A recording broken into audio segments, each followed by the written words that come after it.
A truck bomb on a key bridge connecting Crimea to Russia caused a fire and the structure to partially collapse, according to Moscow.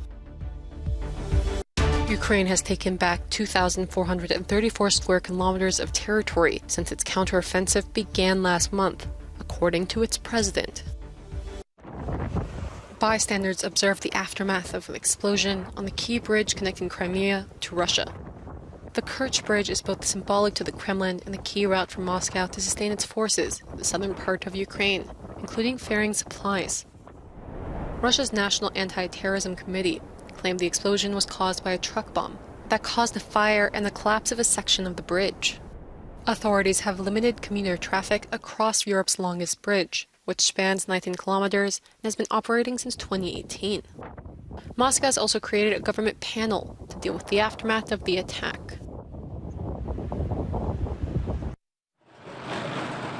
Ukrainian troops have continued to regain ground in their counteroffensive that began last month. But several explosions shook Kharkiv, Ukraine's second-largest city, early Saturday morning. And Russian forces seem to be gaining momentum in the Ukraine-controlled industrial town Bakhmut. The town has been under Russian shelling for weeks, and volunteers are rushing to help some of its elderly get to safety.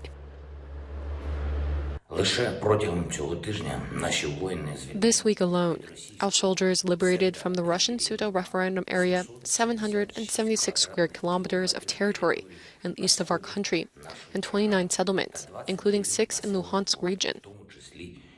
In total, 2,434 square kilometers of our land and 96 settlements have already been liberated since the beginning of this offensive operation. Moscow has responded to Ukraine's president allegedly calling for preemptive strikes against Russia in an online event. A statement that Kyiv later clarified was a mistranslation of a call for preventive action. Zelensky called on his Western masters to launch a preemptive nuclear strike on Russia.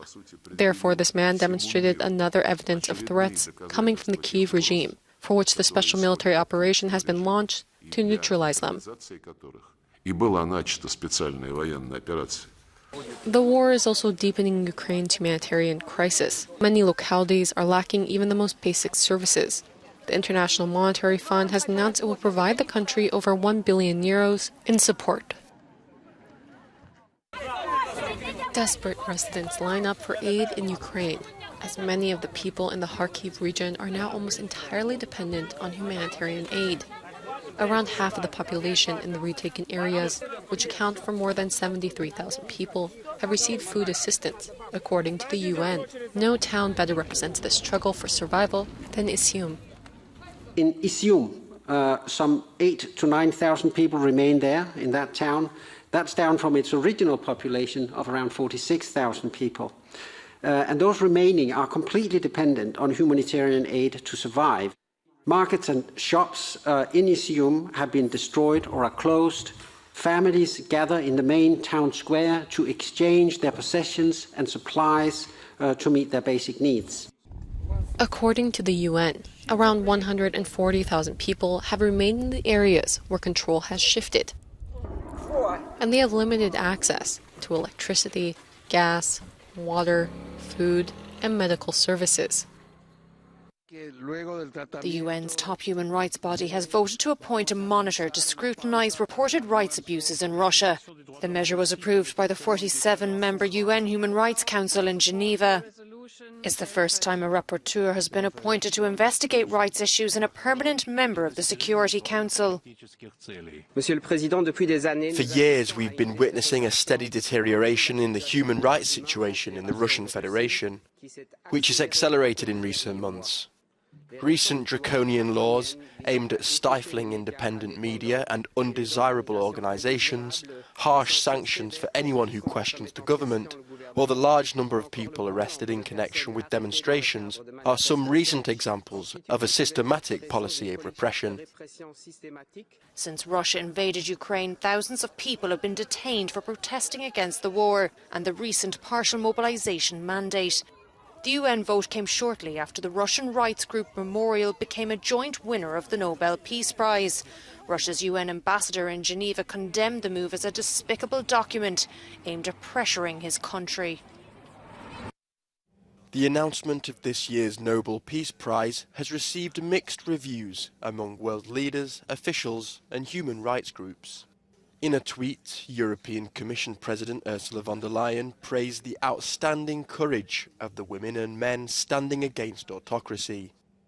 In Ukraine, conflicting emotions. Kyiv's ambassador to Germany described the inclusion of Russia and Belarus as devastating, while Ukraine's Centre for Civil Liberties said they were thrilled to receive the recognition. When we found out the news, we were stupefied.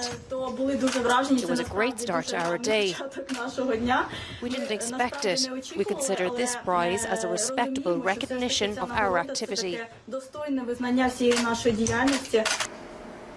Another winner, prominent Belarusian human rights activist and founder of the country's Vyazna Human Rights Centre, Ales Bialyatsky, is currently being held in prison without trial. His wife said in a Telegram post that she felt happy for the unexpected prize, which she sees as a reward for his hard work.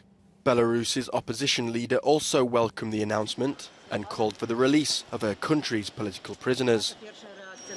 Ales Bialyatsky now is in prison for more than 1 year, and he is suffering a lot in punishment cells in Belarusian prison. But there are thousands of other people who